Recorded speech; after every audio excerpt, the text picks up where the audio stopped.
Well, earlier this year, we told you about 5 unattributed paintings acquired by the Chicago Maritime Museum. The curator there was almost certain the work belonged to 19th century black artist James Bolivar Needham.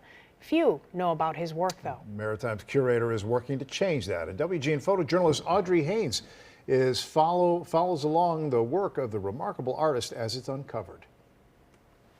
This is someone who had an incredibly unique perspective of these docks, of these waterways, and of the watercraft that sailed them. And so I love seeing Chicago through his eyes. He should be one of the Chicago artists that we talk about.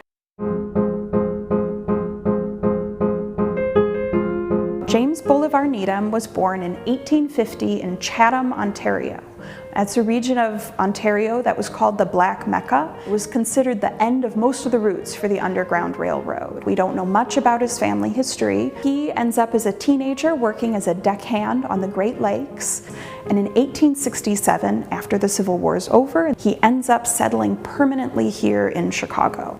Now, he would have different jobs. He worked at the Carson Puri Scott building that's on State Street.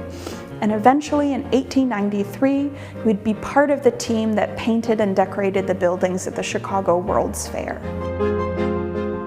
I've never seen another Chicago artist from this period who painted the way he painted. The things it reminded me of, French Impressionism, you know, these plein air painters where you have that amazing texture on the pieces. Needham didn't sign his paintings. More often he would carve information into the backs. And I haven't seen another Chicago artist who was painting on shipping crates, so you know, I'm never gonna say I'm 100% sure, but I really hope. On the back of his pieces, he would do these diamond shapes where he would put the dimensions, the date, sometimes the boat that was the subject of the painting. When we got the paintings, all of the backs were covered. So we're uncovering those backs for the first time, and we're gonna see what we find.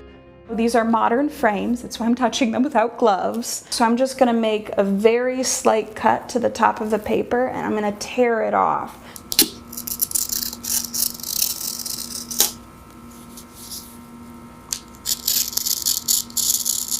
Okay, that's all I'm gonna do with a knife. What I'm hoping to see.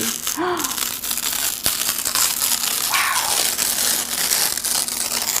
June 20th, 30th, 1902. Oh my God, that's his handwriting. That's the color, that's exactly what we wanted to see. This is a Needham painting. That is so exciting, that is so exciting. Better see if we have the same good luck with the other ones. September 8th, 1899. Number 70. Wow.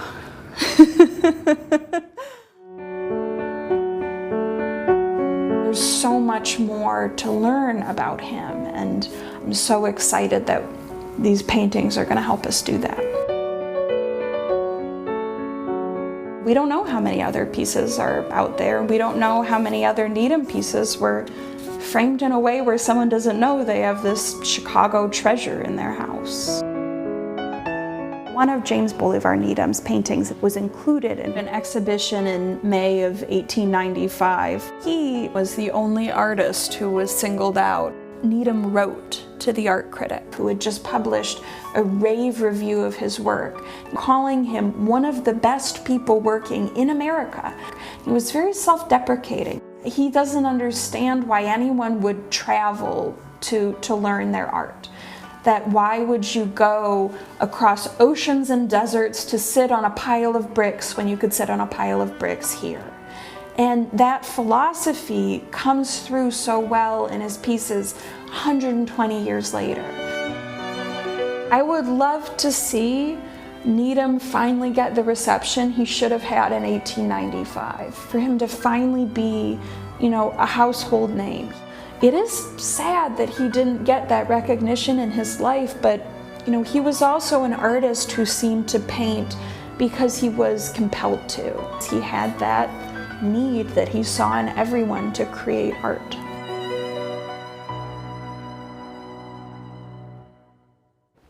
What an amazing discovery, Yeah, right? absolutely. Incredible to see it.